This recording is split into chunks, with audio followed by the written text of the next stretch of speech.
2020. Happy New Year. Welcome to Voices of Experience, the official podcast of the National Speakers Association. I'm your host, technology strategist and futurist, Crystal Washington. We're kicking off the new year by focusing on how you can future-proof your business. We'll look at trends you need to know to be successful in 2020 and beyond. You're going to discover the different types of decisions our clients are being forced to make as we discuss meeting industry insights with Deborah Gardner. Then, Joyce Gioia will share how you can leverage futurist perspectives in your speaking business. It's a new year filled with new opportunities for growth and refinement. Are you ready? Let's go. Today we have with us Deborah Gardner, CMP, who has 29 years experience as a triple threat in the meetings industry as a planner, supplier, and speaker. She's spoken to over 100 hospitality organizations, so I can think of no one better to talk to us about meetings industry insights for business growth. Thank you for joining us today, Deborah. Thank you for having me, Crystal. First question, what are the top 3 meeting shifts that will impact professional speakers? Oh, can I narrow it down to 3? There are a lot of them, but if I had to choose the most relevant ones, it really relies on what is going on right now. We're really enjoying a robust time in the meetings industry.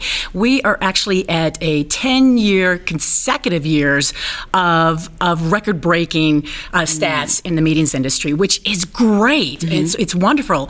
However, there's going to be some changes. Okay. There's some rumbling going on out there. And in the meetings industry, we sum it up in one word: uncertainty. Okay. Uncertainty mixed with disruption and transformation, which makes it really confusing of what's going on right now. So the big question right now is, are we going to go through a slowdown? Is it going to be recession, or are we going to be able to continue to live the dream? Okay. So this is a shift that the speaking community is going to have to keep a close eye on. Okay. And where to do that is in the economy, really following the economy, because besides the economy, the meetings industry dictates what we do. Okay. So with those combinations working together, we really need to be on top of that. So that definitely is one. The other one is supply is starting to outpace demand in the hospitality industry, which means we've already got about 52% more meetings that have been booked according to American Express in 2019. Wow. Yeah. So it's like there's so much going on. However, the supply, the strong construction growth in the supply area is starting to come to fruition. It's starting, by the end of the year, we're going to have about 630,000 guest rooms opening. We've got a lot of big game venues like those that hold concerts or esports, which is going to be in the 2020 Olympics. You've got cornhole, you've got monster truck. And what's happening there is there's going to be some compression and forcing our decision makers, our clients, to make different types of decisions. Okay. So speakers are going to have to look at the flexibility of where they're going to be presenting their programs now. It's going to be in different areas where they've never thought of before. It's not the big ballrooms anymore. It's going to be in the bowling alley. It's going to be on the bus. Someone did that recently. Wedding venues. So that's a shift that we all have to look at and be really flexible with. Okay. And the clients are having a tough time getting the bosses to make decisions. And that's why we see some rumbling in 2020 in particular, because the elections is coming up. And like any election year, there's always a standstill in decision making. So we have to be prepared for that. But ultimately, safety and security. Meeting planners are expecting the speaking community to become more involved. I call it the do-it-yourself economy is what's coming. As speakers, we have the microphone in our hand. And if there is a safety, security issue, like the fire alarm goes off. You know, I've actually had to direct people out of the room because a fire alarm went off during a keynote, and I smelled the fire behind me. Like I could actually smell it. I believe it. And good for you, because I've been in the audience to watch a speaker friend of mine, and she froze. Oh, no. So we really have to get into helping our clients with safety security. As a matter of fact, the National Center for Spectator Sports and Safety and Security, which is out of the University of Mississippi, they actually cater to security people in big venues. Okay. But they said no matter what, if it's a big venue or a small meeting room, the audience has the same reaction when an active shooter comes in to a fire alarm. They say 10% of the audience will be active and help people to the exit. 80% of people will sit there and wait until you say something. And then another 10% won't even do anything even after you tell them to. Oh, wow. Probably because they're packing up their laptop or something. But those are the three areas I see as the most relevant and hottest area that the speaking community needs to stay up on. Okay, so let's say that we want to continue to be relevant going forward. Can you share maybe 2 to 3 resources for tracking meetings industry trends? Absolutely.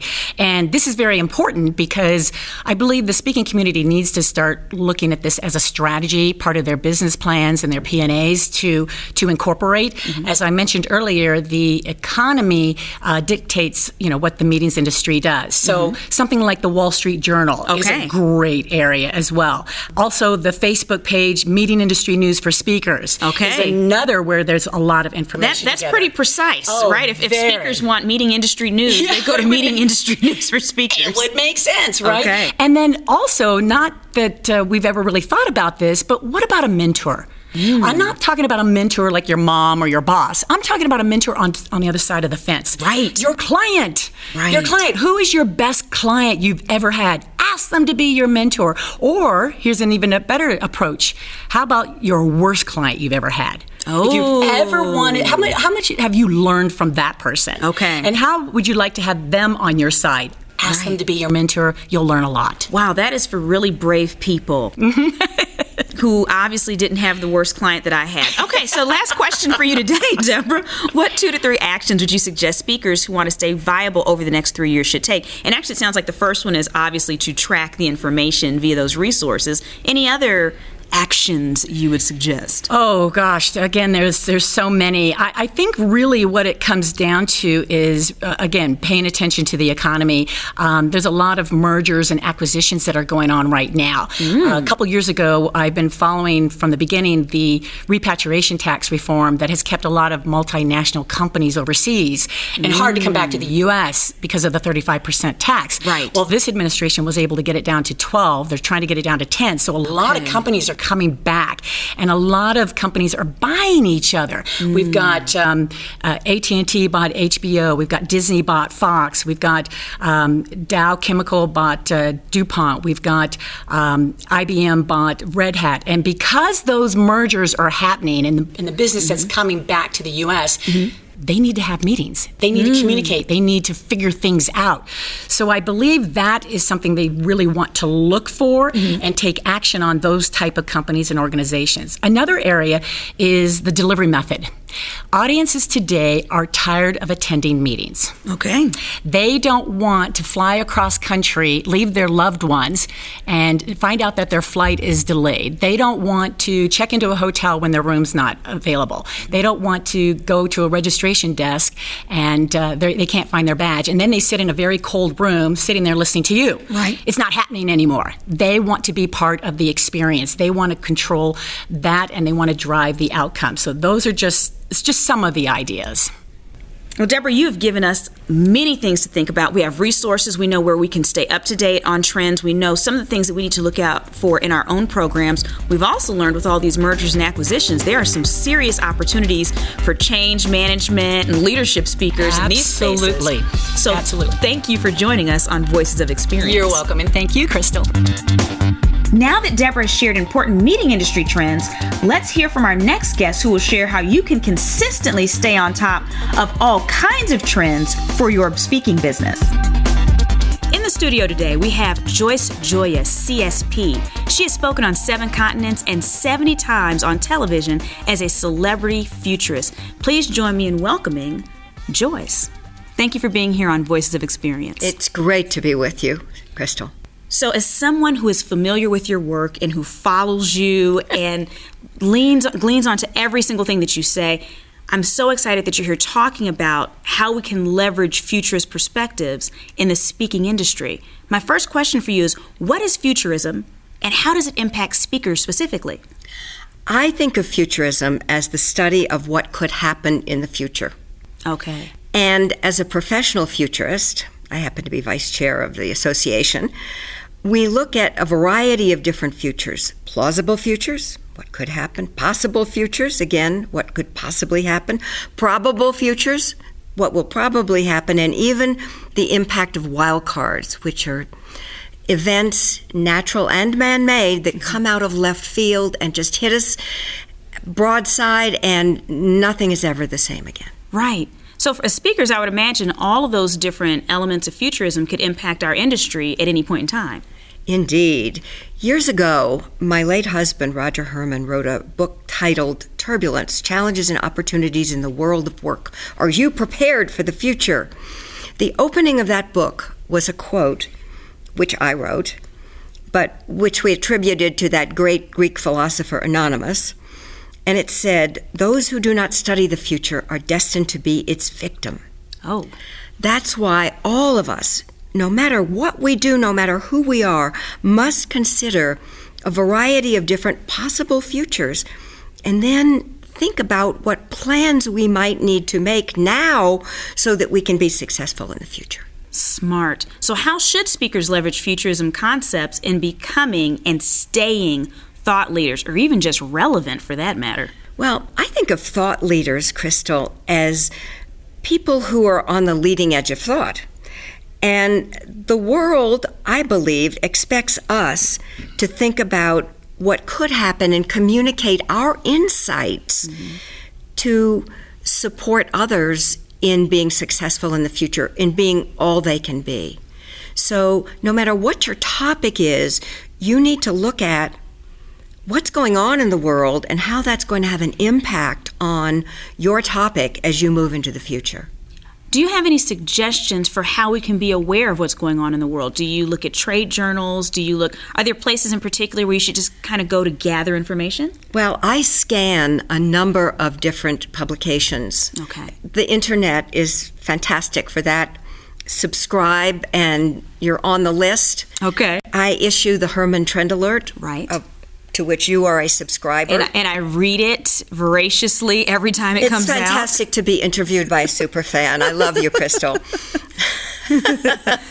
So I scan a lot. I sign up for a lot, and then I look at not only what are the implications for me, but what are the implications for my audiences that I serve. Okay. Can you leave us with 3 trends for the speaking industry specifically? The first trend is, actually the first 2 are pretty near term. I didn't think that the second one was, but now I know it is, and I'll explain that in a minute.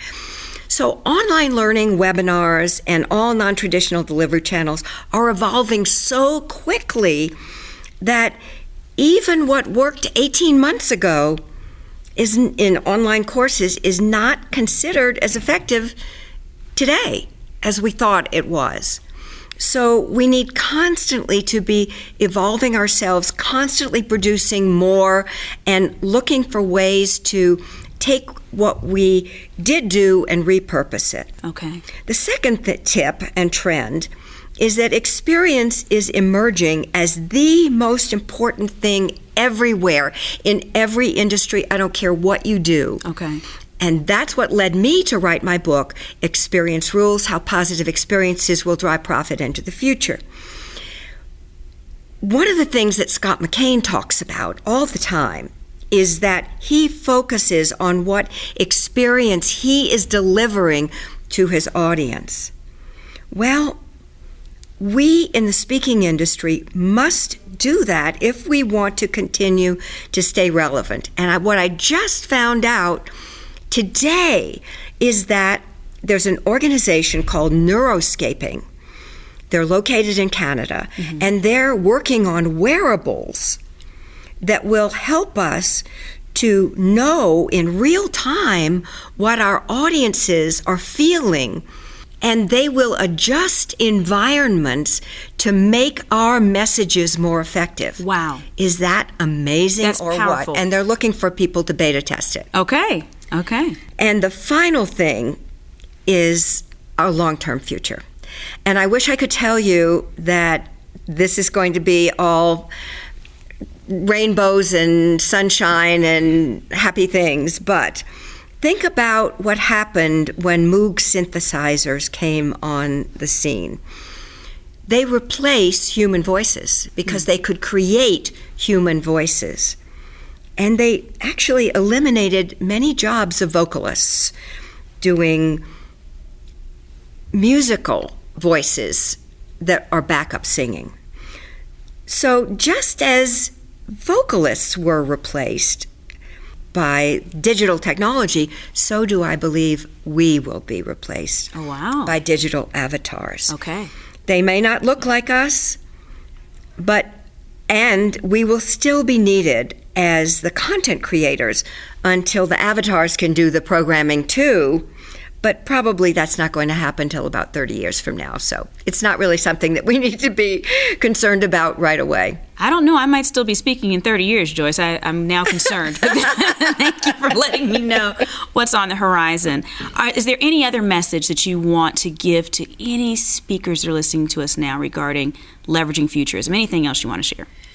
The reason that I became a futurist is that I discovered that if I could tell my clients what was coming, that made me a very valuable person.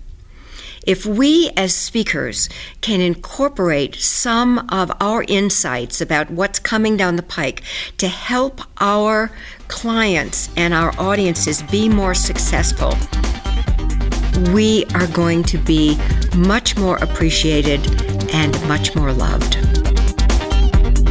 Thank you for tuning in to Voices of Experience, the podcast of the National Speakers Association.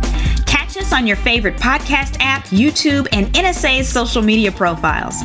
You probably have goals for your business in this new year and decade. Luckily, NSA has an event that will help any speaker who's trying to grow their business. Have you registered for Winter Conference yet? It's just around the corner, February 28th through March 1st, in my town, Houston, Texas. Winter Conference 2020 is all about redesigning your sales strategies to get you to the finish line. It's time for some sales playbook spring cleaning. To register, visit nsaspeaker.org/attend/winter 2020. I'll see you next week when we'll discuss brand building for bucks.